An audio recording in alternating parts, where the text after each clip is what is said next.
بعد فأعوذ بالله من الشيطان الرجيم بسم الله الرحمن الرحيم قل الحمد لله وسلام على عباده الذين اصطفى الله خير أما يشركون أمن خلق السماوات والأرض وأنزل لكم من السماء ماء فأنبتنا به حدائق ذات بهجة ما كان لكم أن تنبتوا شجرها أإله مع الله بل هم قوم يعدلون أمن جعل الأرض قرارا وجعل خلالها أنهارا وجعل لها رواسي وجعل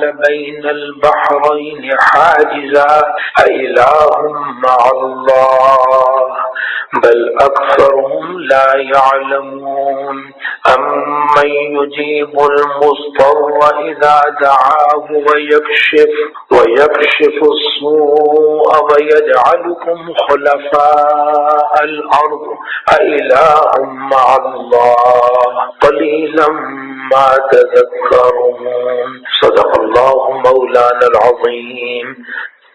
اگر کوئی سوال کرے کہ اللہ کسے کہتے ہیں، اللہ پاک کی کچھ شان بیان کریں کہ اللہ کسے کہتے ہیں، تو اللہ تعالیٰ کہتے ہیں سن لو، میں تمہیں بتلاتا ہوں اللہ اسے کہتے ہیں، اللہ اسے کہتے ہیں۔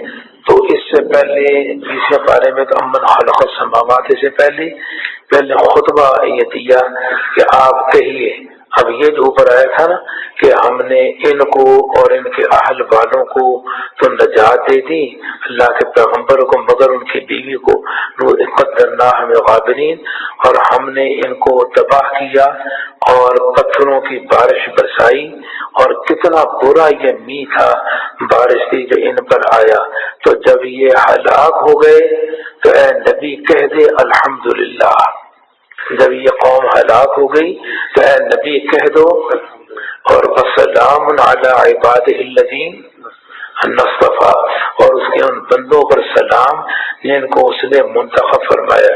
اب یہ پتہ نہیں کہ کیری بہتر تھا یا بش بہتر تھا، لیکن پاکستان کے حق میں کہتے ہیں کہ کیری کی نسبت بش زیادہ بہتر تھا، کیونکہ اس نے عدل اعلان کہا تھا نا کہ میں ایٹمی پلانٹ ان کا تباہ کروں گا، میں یہ کروں گا، اور سعودیہ والے بھی یہی دعا کرتے رہے کہ مطلب کہ وہ آئے، تو نسبتاً وہ دیکھا جائے تو لوگوں نے سعودیہ والے نے کیا، تو مطلب یہ کہ جو ہلاک ہو گیا پاکستان کے دشمن تھا تو نبی کہہ دے الحمدللہ، کیا کہہ دے؟ تو معلوم ہوتا جب ایک مصیبت ظاہر ہو جائے یا دشمن پر جو ہمارا ہو اس پر مطلب کہ کوئی مصیبت آئے تو اس پر شکریہ ادا کرنا یہ قرآن مجید کے طرز کے خلاف کیوں جی حضرت قول الحمدللہ۔ میں اس لیے یہ بات کی ہے تاکہ تھوڑی سی نیند بھی دور ہو تو تازگی آ جائے۔ کہتے آپ کہیے تمام تعریفیں اللہ ہی کے لیے سزاوار ہیں، اور اس کے ان بندوں پر سلام ہو جن کو اس نے منتخب فرمایا۔ کیا یہ کہ اللہ بہتر ہے، اس میں یہ اصل میں کیا اللہ بہتر ہے یا وہ چیزیں جن کو یہ شریک ٹھہراتے ہیں؟ تو یہ بھی مانتے ہیں کہ سمجھے کہ نہیں، اگر آپ ان سے پوچھیں آسمان و زمین کو کس نے بنایا، بارشیں کس نے نازل کی، فلاں فلاں یہ سارے کام کس نے کیے، اور سمندر میں جب بھنور میں پھنستے ہو تو کس نے نجات دی، تو سارے کہتے ہیں مشرکین مکہ بھی اللہ، کہ اللہ بہتر ہے کوئی اور، یا وہ چیزیں جن کو شریک ٹھہراتے ہیں، یا وہ ذات اللہ پاک فرماتے کہ یہ معبود جو ہے جن کو معبود بنا رکھا ہے یہ بہتر ہے، یا وہ ذات جس نے آسمان اور زمین کو بنایا اور اس نے آسمان سے پانی برسایا، پھر اس کے ذریعے سے ہم نے رونق دار باغ اگائے، تم سے تو ممکن نہ تھا کہ تم ان کے درختوں کو اگا سکو، کیا اللہ کے سوا کوئی اور ہے اللہ جو یہ کام کرے؟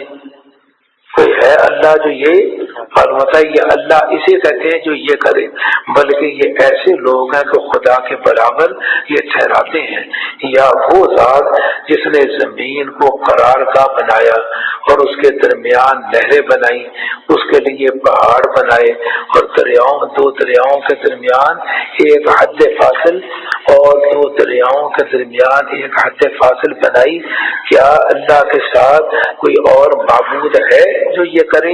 یہ اللہ ہی ہے جو یہ کام کرتا ہے، بلکہ ان میں زیادہ تو سمجھتے بھی نہیں، یا وہ ذات جو بے قرار آدمی کی سنتا ہے، اللہ جو بے قرار آدمی کی جب سارے سہارے کٹ جائیں اور کسی سے امید نہ رہے، تمام سہارے اس وقت میں کہے اللہ، یعنی اللہ کو پکارے تو اللہ کہتے اب میں آیا، اب میں، سبحان اللہ۔ جی دوسرے پارے کے اندر بھی یہ مضمون یہ آ چکا ہے، یا وہ ذات جو بے قرار آدمی کی سنتا ہے جب وہ اس کو پکارتا ہے اور مصیبت کو دور کرتا ہے اور تم کو زمین میں صاحب تصرف بناتا ہے، کیا اللہ کے ساتھ کوئی اور معبود ہے؟ تم لوگ بہت ہی کم یاد رکھتے ہو۔ اب یہ جو ہے نا کہ مجھ پر جب حالت اضطرار میں آدمی آئے، سارے سہارے کٹ جائیں اور دل کے بھی کوئی نہیں، اس وقت میں اللہ کو پکاریں تو وہ پکار بھی عجیب ہے اور اللہ کا سننا بھی عجیب ہے۔ اللہ کا سننا بھی، یہ تقریباً سن 1954 یا 55 کا یہ واقعہ ہوگا۔ میں کراچی میں وارث رحمۃ اللہ علیہ کے ساتھ تھا، تو رمضان کا زمانہ تھا، تراویح وہیں سناتا تھا وارث رحمۃ اللہ علیہ کو، تو وہاں سمندر میں ہم نہانے کے لیے چلے گئے۔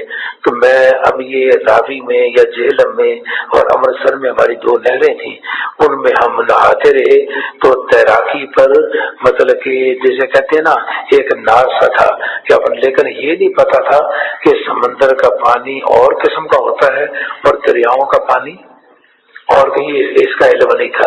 لیکن جب وہ لہر آتی ہے نا سمندر کی، تو لہر سے ٹکرا کر آدمی جب آگے بڑھتا ہے نا تو بہت ہی لطف آتا ہے۔ تو پھر مطلب کہ اور لہر آئی، ٹکراتے گئے، اتنی لذت آتی گئی، اتنا آگے میں بڑھ گیا کہ میرے چھوٹے بھائی جن کا انتقال ہو گیا، مولانا فضلیم صاحب سے بڑے تھے، مولانا عبد الرحیم، بہت بڑے غضب کے عالم تھے، مطلب کہ وہ کنارے پر تھے، بڑے صاحب کے صاحبزادے بھی۔ تو میں بڑھتے وہ سمندر کے اندر چلا گیا کہ اس کی بھنور میں یا اس میں نا لپیٹ میں آ گیا۔ تو مجھے اب پتہ نہیں تھا اس پانی کی نوعیت یہ ہے، تو پہلے میں نے مقابلہ کیا، تو جب یہ تو میرے اوپر گزری ہے نا، تو پہلے میں نے مقابلہ کیا، جب مقابلہ کیا تو میں تو تھک گیا، میں نے کہا یہ مقابلے میں تو تھک جاؤں گا، پھر میں نے اپنے آپ کو پانی کے حوالے کر دیا۔ پانی کے جب آدمی حوالے کر دینا تو پھر وہ 1 گھنٹہ 1.5 گھنٹہ آدمی آسانی سے تیر سکتا ہے، یعنی ویسے ہاتھوں کو اب یوں کرتا رہے، کوئی زیادہ زور نہیں، جدھر پانی جا رہا ہے تو یہ مطلب کہ تیراکی کر سکتا ہے۔ تو میں نے اپنے تو کنارے سے میں بہت ہی دور ہو گیا، کنارے سے بہت ہی، اب مجھے یقین ہو گیا کہ اب بچنے کی کوئی شکل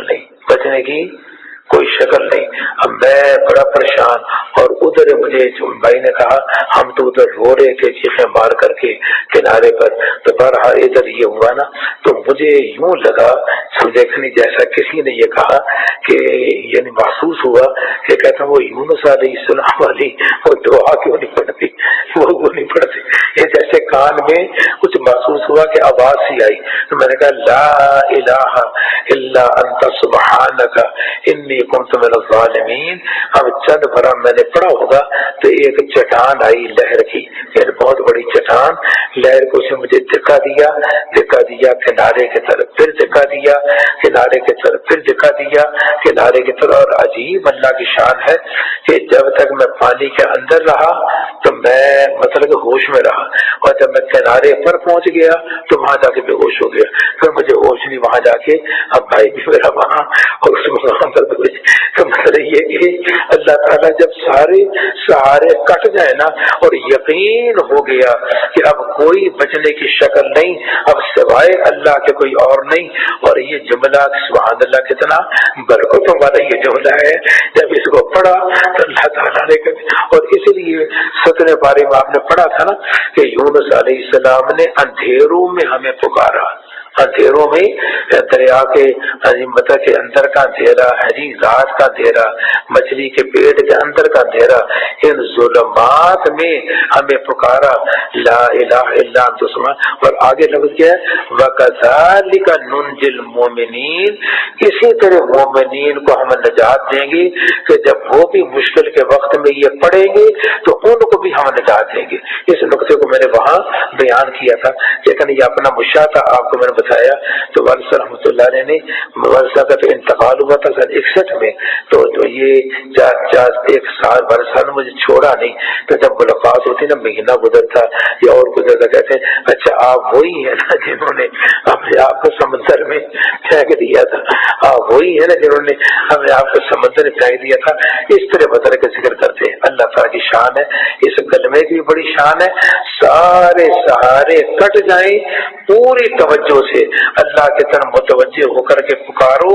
اللہ کہتے ہیں پھر میں سنتا ہوں، پھر میں سنتا ہوں. اس آیت کے یہ دوسرے پارے کے اندر بھی یہ مضمون یہی آیا. اچھا، یا وہ ذات بہتر ہے جو تم کو خشکی اور دریا کی تاریکیوں میں رستہ سجاتا ہے، جو کہ ہواؤں کو بارش سے پہلے بھیجتا ہے جو خوش کر دیتی ہے. کیا اللہ کے ساتھ کوئی اور ہے؟ یعنی یہ تو اللہ کے کارنامے ہیں نا. تو اللہ کے ساتھ کوئی اور ہے؟ اللہ تعالیٰ ان لوگوں کے شرک سے برتر ہے. یا وہ ذات بہتر ہے، یہ معبود بہتر ہے، یا وہ ذات جو مخلوقات کو اول بار پیدا کرتا ہے پھر اس کو دوبارہ پیدا کرے گا، جو کہ آسمان اور زمین سے تم کو رزق دیتا ہے. الہ مع اللہ، کیا اللہ کے ساتھ کوئی اور معبود ہے جو یہ کام کرے؟ آپ کہیے کہ تم اپنی دلیل پیش کرو اگر تم سچے ہو. تو آپ کہہ دیجیے گا کہ جتنی مخلوقات آسمانوں میں اور زمین میں موجود ہے کوئی بھی غیب کی بات نہیں جانتا بجز اللہ کی. لا یعلم الا اللہ، لا یعلم الغیب الا اللہ، مگر اللہ جانتے ہیں. اور اللہ جس کو چاہیں جتنا غیب چاہیں، چاہے سمندر کے قطروں سے بھی زیادہ دے دیں، صحرا کے ذروں سے بھی زیادہ دے دیں، اور غیب دے دیں، غیب کا علم دے دیں، تو وہ لینے والا مطلع علی الغیب ہوگا، عالم الغیب نہیں ہوگا وجود اللہ تعالیٰ کے. اور ان کو یہ خبر نہیں کہ وہ کب دوبارہ زندہ کیے جائیں گے، بلکہ آخرت کے بارے میں ان کا علم نیست ہو گیا. بلکہ یہ لوگ اس سے شک میں پڑے ہوئے ہیں، بلکہ یہ اس سے اندھے بنے ہوئے ہیں. اور یہ کافر یوں کہتے ہیں کیا ہم لوگ جب خاک ہو گئے ہمارے بڑے بھی تو کیا ہم نکالے جائیں گے قبروں سے؟ اس کا تو ہم سے اور ہمارے بڑوں سے پہلے سے وعدہ ہوتا چلا آیا ہے. یہ بے سند باتیں ہیں جو اگلوں سے نقل ہوتی چلی آئی ہیں. آپ کہہ دیجئے تم زمین میں چل پھر کر دیکھو کہ مجرمین کا انجام کیا ہوا، اور آپ ان پر غم نہ کیجیے، اور جو کچھ یہ شرارتیں کر رہے ہیں اس سے تنگ نہ ہو جائیے. اور یہ لوگ یوں کہتے ہیں کہ یہ وعدہ کب ہوگا اگر تم سچے ہو. آپ کہہ دیجیے عجب نہیں کہ جس عذاب کی تم جلدی بچا رہے ہو اس میں سے کچھ تمہارے پاس ہی آ لگا ہو. اور آپ کا رب لوگوں پر بڑا فضل رکھتا ہے، لیکن اکثر آدمی شکر نہیں کرتے. اور آپ کے رب کو سب خبر ہے جو کچھ ان کے دلوں میں پوشیدہ ہے اور جس کو وہ اعلانیہ کرتے ہیں. اور آسمان اور زمین میں ایسی کوئی پوشیدہ چیز نہیں جو لوح محفوظ میں نہ ہو. بے شک یہ قرآن بنی اسرائیل پر اکثر ان باتوں کو ظاہر کر دیتا ہے جس میں یعنی وہ اختلاف کرتے ہیں. اور بالیقین وہ ایمانداروں کے لیے ہدایت بھی ہے اور رحمت بھی ہے. اور بالیقین آپ کا رب ان کے درمیان اپنے حکم سے فیصلہ کرے گا اور وہ زبردست اور علم والا ہے. سو آپ اللہ پر توکل رکھیے، اللہ پر توکل کریے، یقیناً آپ سری حق پر ہیں اور آپ مردوں کو نہیں سنا سکتے. تو جی حضرت یہ آیت آگی آپ مردوں کو نہیں سنا سکتے اور نہ بہروں کو اپنی آواز سنا سکتے ہیں جبکہ وہ پیٹ پھیر کر کے چل جائیں۔ تو کیا سرکار دو عالم صلی اللہ علیہ وسلم قبرستان میں جایا کرتے تھے یہ مردوں کو واعظ کرنے کے لیے؟ تو اللہ کے نبی کو اللہ نے کہا اے نبی آپ مردوں کو تو نہیں سنا سکتے، آپ کیوں پھر قبرستان جاتے ہیں اور وہاں جا کر کے مردوں کو آپ سناتے ہیں؟ تو کیا اللہ کے نبی جایا کرتے تھے قبرستان میں مردوں کو واعظ کرنے کے لیے؟ تو یہ جو کہا کہ آپ مردوں کو نہیں سنا سکتے تو سرکار کبھی گئے ہی نہیں وہاں قبرستان مردوں کو کبھی جا کر کے سنایا تو نہیں۔ تو یہ جو اس مقام پر کہا آپ مردوں کو نہیں سنا سکتے تو حضرت تھانوی رحمۃ اللہ علیہ عجیب بات ہے، کہتے ہیں اس مردوں سے مراد وہ مردے نہیں جو قبروں والے ہیں، ان مردوں سے مراد ابو جہل وغیرہ وہ کافر ہے۔ اس سے مراد کون ہے؟ وہ کافر ہے۔ تو کافروں کو تشبیہ دی مردوں کے ساتھ، کافروں کو تشبیہ دی کس کے ساتھ؟ یہ تو مردوں کی طرح ہے۔ یہ کس کی طرح ہے؟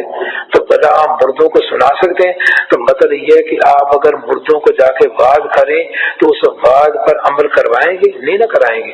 اسی طرح ان کو اگر آپ واعظ کریں گے اپنے واعظ پر ان کو عمل آپ نہیں کرائیں گے۔ حضرت فرماتے ہیں اگر تھوڑا سا اور غور سے اس کو دیکھا جائے، اس آیت کو اور غور سے دیکھا جائے، وہ یہ کہ یہ جو مردے ہیں جن کو ابو جہل وغیرہ کو کہا نا یہ مردے ہیں، تو بھلا آپ مردوں کو سنا سکتے ہیں؟ پھر آپ مردوں کو، تو ظاہر بات ہے جب سرکار سناتے تھے تو ابو جہل وغیرہ سنتے تھے یا نہیں؟ اور اللہ کہتے ہیں یہ مردے ہیں، مردوں سے تشبیہ دی اور کہا کیا آپ مردوں کو سنا سکتے ہیں؟ تو ان کو تشبیہ دی مردوں کے ساتھ، تو مطلب کہ آپ سنا نہیں سکتے کا معنی کیا ہے کہ جب آپ سناتے ہیں تو آپ سنا سکتے ہیں اور یہ سن سکتے ہیں، یہ بات کو سنتے ہیں لیکن آپ کے وعد پر عمل نہیں کر سکتے، نہ آپ اپنے وعد پر عمل کروا سکتے ہیں۔ اسی طرح یہ قبر والوں کے ساتھ جب ان کو تشبیہ دی اور ان کو الموتا کہا، جب ان کو الموتا کہا تو الموتا کہا کہ آپ ان کو سنا نہیں سکتے، حالانکہ جب سرکار سناتے تھے تو مردے یہ سنتے تھے یا نہیں سنتے تھے؟ یہ سنتے تھے، اور ان کو الموتا کہا اور یہ تو سنتے ہیں، اور جب ان کو الموتا کہا اور یہ موتا کہہ کر ان کا سننا ثابت ہوا اور تشبیہ ان کو دی ان الموتا کے ساتھ، تو معلوم ہے قبروں کے موتا بھی سنتے ہیں، اور جس رنگ میں یہ نہیں سنتے یعنی بات پر عمل نہیں کرتے، اسی طرح بات پر وہ بھی عمل نہیں کرتے، اور یہ الموتا ہے لیکن جب سرکار بات کرتے تھے سنتے تو تھے نا، اسی طرح وہ مردے بھی سنتے تو ہیں لیکن اس پر عمل نہیں کر سکتے۔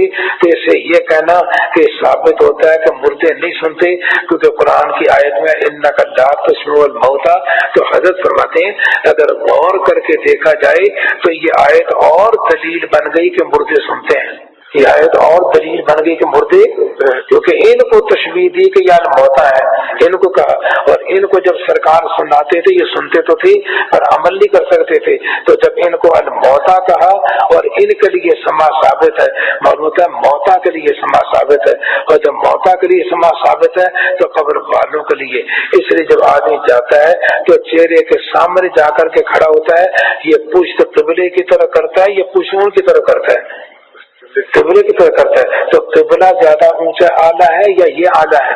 ظاہر بات ہے کہ قبلہ کا مقام تو اونچا ہے لیکن کہا نہیں ادھر منہ کرو، اس لیے کہ تم ان کو سلام کر رہے ہو، ان سے باتیں کر رہے ہو، ان کو پتہ چل رہا کون آیا ہے اور کون نہیں آیا، اور تم کہتے ہو السلام علیکم یا اہل القبور، اے قبر والو تمہیں سلام ہو، السلام علیکم۔ اگر یہ سنتے ہی نہیں تو السلام علیکم کیسے کہا؟ تو اس کی دو دلیلیں میں نے 9 پارے اور 8ویں پارے میں دی تھی کہ جب ان پر عذاب آیا، قوم شعیب پر عذاب آیا تو مرنے کے بعد ادھر منہ موڑا ان کی مردوں کی طرف، تو کہا یا قوم، اے میری قوم، میں تو تم کو سمجھاتا رہا، سمجھے کہ نہیں، پر تم نے میری بات نہ مانی، اور بعد میں پھر کیا کہا کہ ایسی تیسی میں جائیں، میں ان کے لیے کیا کروں کہ میں تو ان کو سمجھاتا رہا، انہوں نے کہا یا قوم، اے میری قوم، تو مرنے کے بعد کہا یا قومی یا زندگی میں کہا؟ اور یہی ہے بخاری شریف کی روایت کا مطلب کہ جب ابو